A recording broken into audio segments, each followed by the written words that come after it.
살다 보면 누구나 한 번쯤 이렇게 생각합니다. 이제 끝이야. 이제 더는 희망이 없어. 아무리 해도 안 돼. 우리는 예상치 못한 실패를 맞닥뜨리거나 모든 노력이 물거품이 되는 순간을 경험하기도 합니다. 그리고 그런 순간이 오면 우리는 본능적으로 절망에 빠집니다. 하지만 이 순간이 진짜 끝일까요? 니체는 이렇게 말했습니다.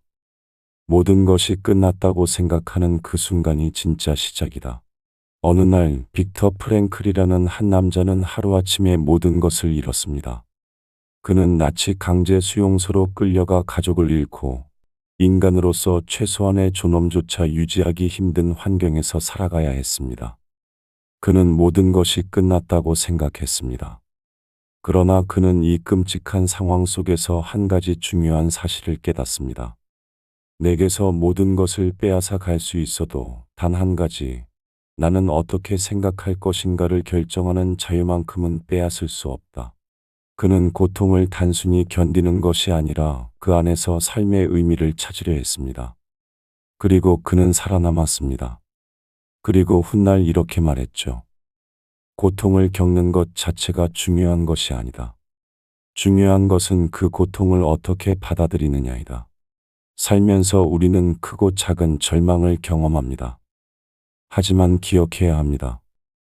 끝났다고 생각하는 그 순간이 사실은 새로운 시작일 수도 있다는 것. 철학과 심리학은 우리에게 이런 순간을 어떻게 받아들이고 어떻게 극복할 수 있을지를 가르쳐 줍니다. 오늘 이 글을 통해 우리는 함께 고민해 보려 합니다. 삶의 고난을 피하는 것이 아니라 그것을 다루는 법. 불안을 이겨내고 한 걸음씩 나아가는 법. 흔들리는 순간에도 중심을 잡는 법. 고통이 지나간 자리에서 얻을 수 있는 것. 혹시 지금 당신의 인생도 깊은 터널 속에 있는 것처럼 느껴지나요? 그렇다면 이 글을 끝까지 읽어보세요. 철학자들과 심리학자들이 남긴 이야기 속에서 어쩌면 당신이 찾고 있던 답을 발견할 수 있을지도 모릅니다. 구독, 좋아요는 사랑입니다. 우리는 누구나 고통을 피하고 싶어 합니다. 아프지 않기를, 실패하지 않기를, 상처받지 않기를 바랍니다. 하지만 인생은 우리의 바람과 다르게 흘러갑니다. 어느 날 예상치 못한 일이 닥치고 우리는 그 고통을 없애려고 했습니다. 하지만 노력할수록 더 깊이 빠져드는 느낌이 들죠. 쇼펜하우어는 고통은 삶의 본질이라고 말했습니다. 그는 인생을 두 개의 상태로 나누었습니다. 하나는 고통, 다른 하나는 지루함. 인간은 원하는 것을 이루지 못하면 고통스럽고 원하는 것을 이루고 나면 다시 공허해진다고 했습니다. 그렇다면 우리는 이 고통을 어떻게 다루어야 할까요? 니체는 여기서 한 걸음 더 나아가 말했습니다. 운명을 사랑하라. 즉, 우리가 피할 수 없는 것이라면 그것을 적극적으로 받아들이고 사랑해야 한다는 뜻입니다. 나에게 주어진 상황을 저항 없이 껴안는 것. 그것이야말로 진정한 자유로 가는 길이라고 했습니다. 부처님께서도 같은 가르침을 주셨습니다. 어느 날, 한 제자가 찾아와 말했습니다. 스승님, 저는 너무나 힘듭니다. 왜 제 인생에는 계속해서 고난이 닥치는 걸까요? 부처님께서는 그를 조용히 개울가로 데려가셨습니다. 그리고 그에게 바가지를 건네며 물을 떠오라고 하셨죠. 제자가 물을 떠오르자 부처님께서는 말씀하셨습니다. 이제 그 물에 소금을 한 움큼 넣어라. 제자는 소금을 넣었고 부처님께서는 다시 말했습니다. 이제 마셔보거라.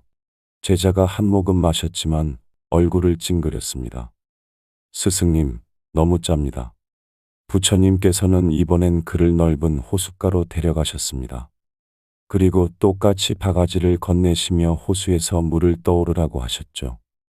제자가 물을 떠오르자 부처님께서는 다시 소금을 넣고 마셔보라고 하셨습니다. 그러나 이번에는 전혀 짜지 않았습니다. 그 모습을 보며 부처님께서 말씀하셨습니다. 고통은 소금과 같다. 그 자체로는 크지도 작지도 않다. 그러나 내 마음이 좁다면 그 고통이 너를 지배할 것이다. 하지만 내 마음이 호수처럼 넓어진다면 그 고통은 그저 작은 일부가 될 것이다. 우리도 마찬가지입니다.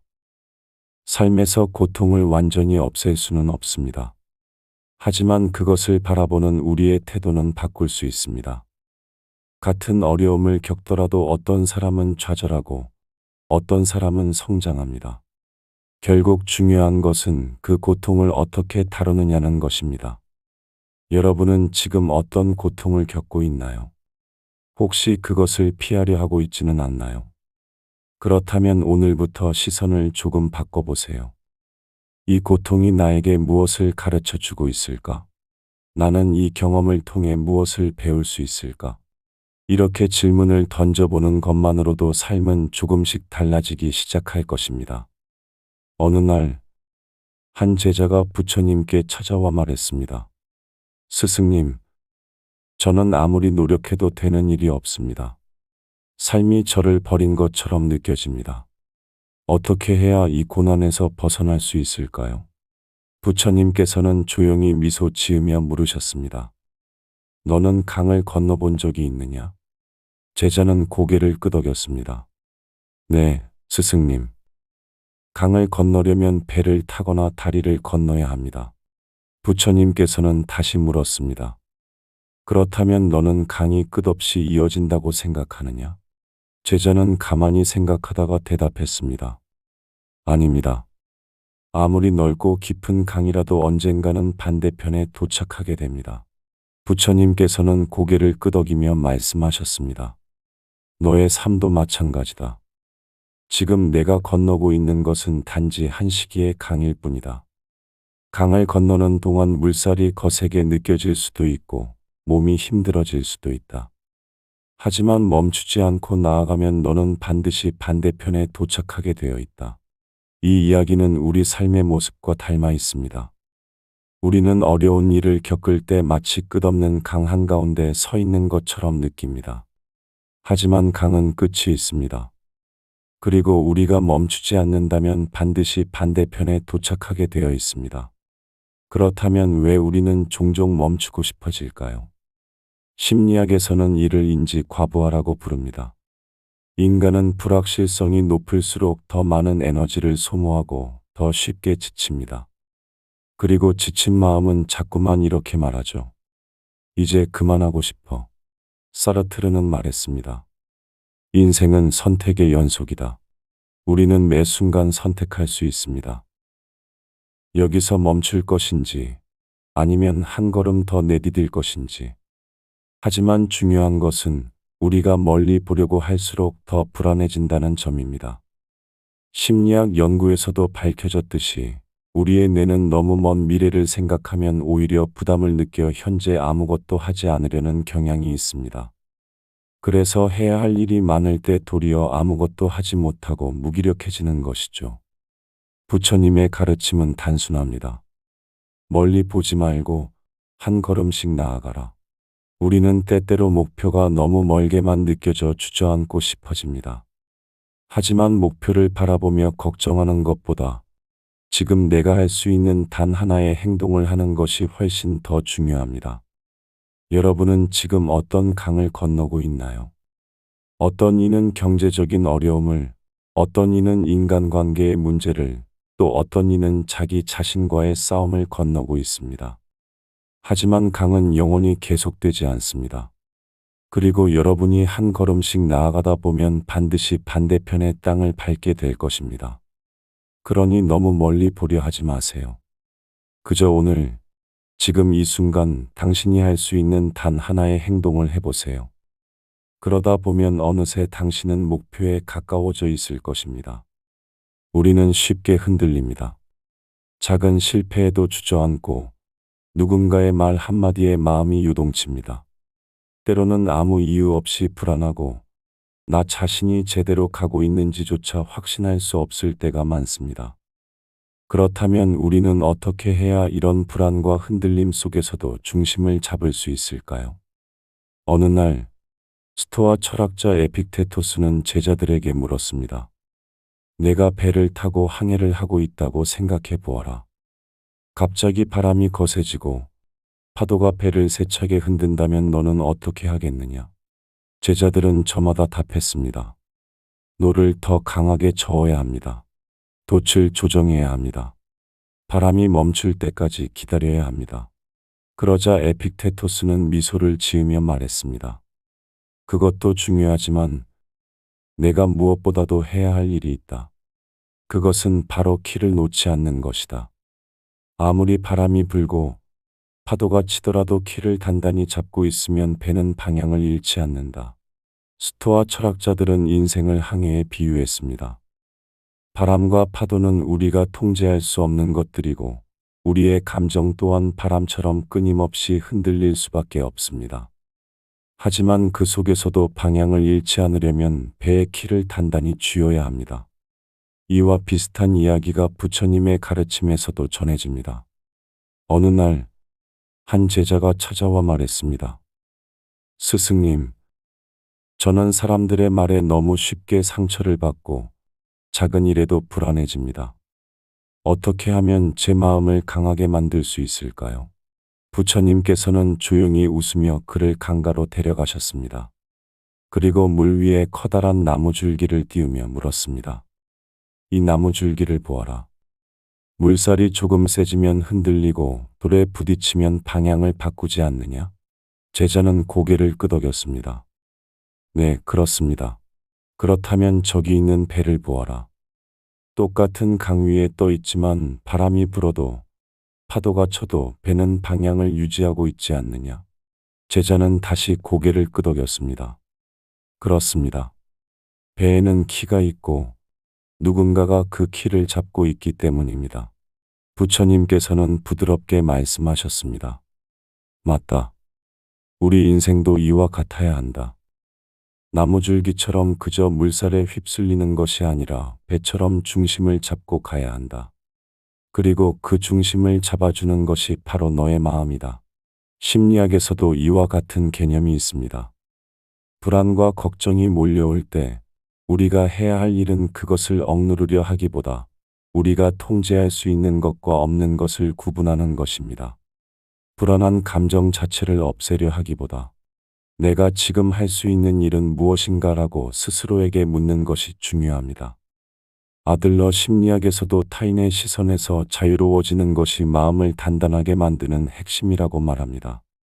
우리는 종종 다른 사람들이 나를 어떻게 볼지를 걱정하며 살아갑니다.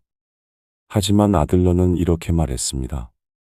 우리는 다른 사람을 기쁘게 하기 위해 살아가는 것이 아니다. 남들이 나를 어떻게 평가할지는 내가 통제할 수 없는 영역이고 오직 내가 통제할 수 있는 것은 내가 어떤 태도를 가질 것이냐 하는 것입니다. 그렇다면 어떻게 하면 우리도 배처럼 중심을 잡을 수 있을까요? 첫째, 자신만의 기준을 세우는 것입니다.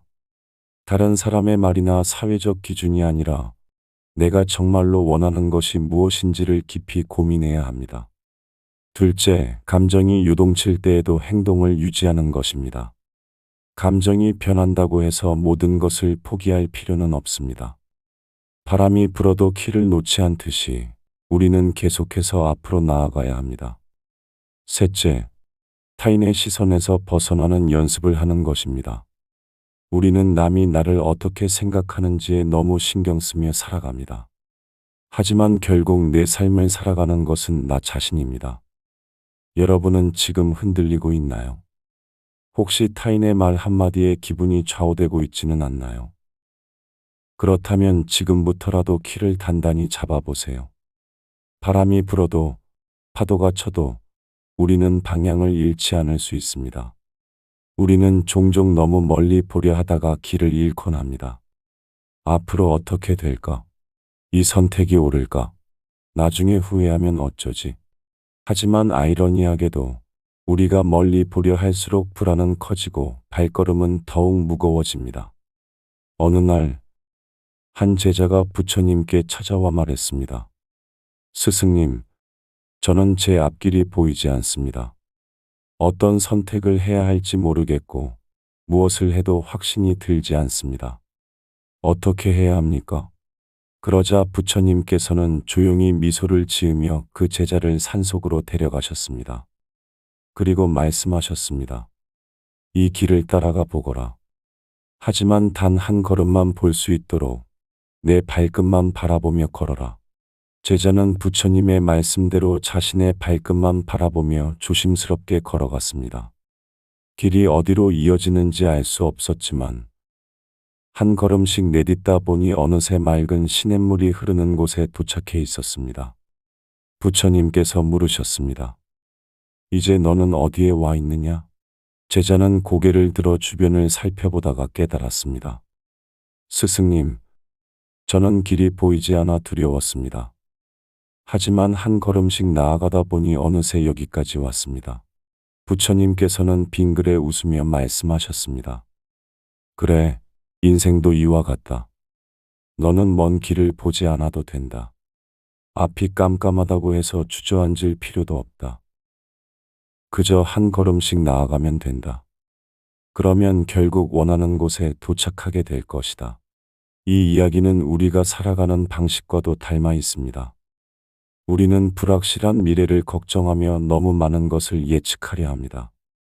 하지만 심리학 연구에서도 밝혀졌듯이 우리의 뇌는 너무 먼 미래를 생각할수록 오히려 부담을 느껴 현재 아무것도 하지 않으려는 경향이 있습니다.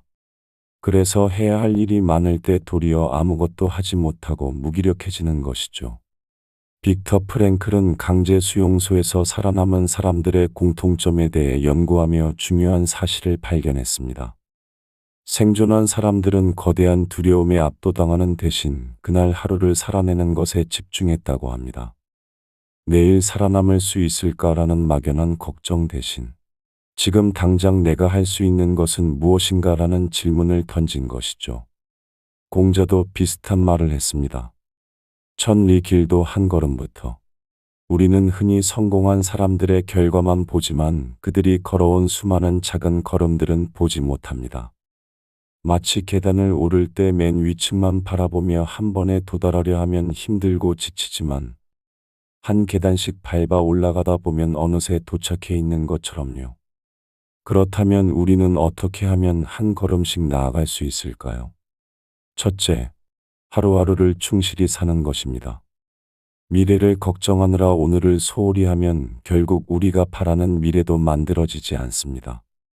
둘째, 실수와 실패를 두려워하지 않는 것입니다. 우리는 완벽한 선택만 하려고 하다가 오히려 아무것도 하지 못하는 경우가 많습니다. 하지만 길은 가면서 만들어지는 것이지 미리 결정되어 있는 것이 아닙니다. 셋째, 지금 할 수 있는 작은 행동에 집중하는 것입니다. 우리의 삶을 바꾸는 것은 대단한 결심이 아니라 지금 이 순간의 작은 선택들입니다.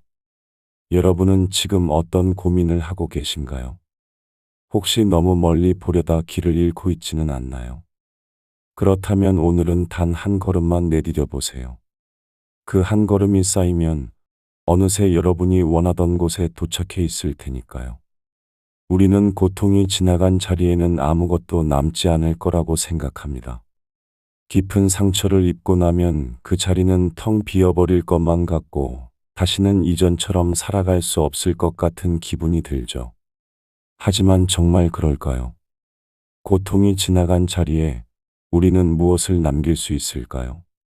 빅터 프랭클은 나치 강제 수용소에서 끔찍한 고통을 겪었습니다. 가족을 잃었고 인간으로서 최소한의 존엄조차 유지할 수 없는 환경에서 살아야 했습니다. 그러나 그는 그 상황 속에서도 한 가지 사실을 깨달았습니다. 삶은 우리가 답을 찾는 것이 아니라 우리에게 질문을 던지는 과정이다. 그는 묻기 시작했습니다.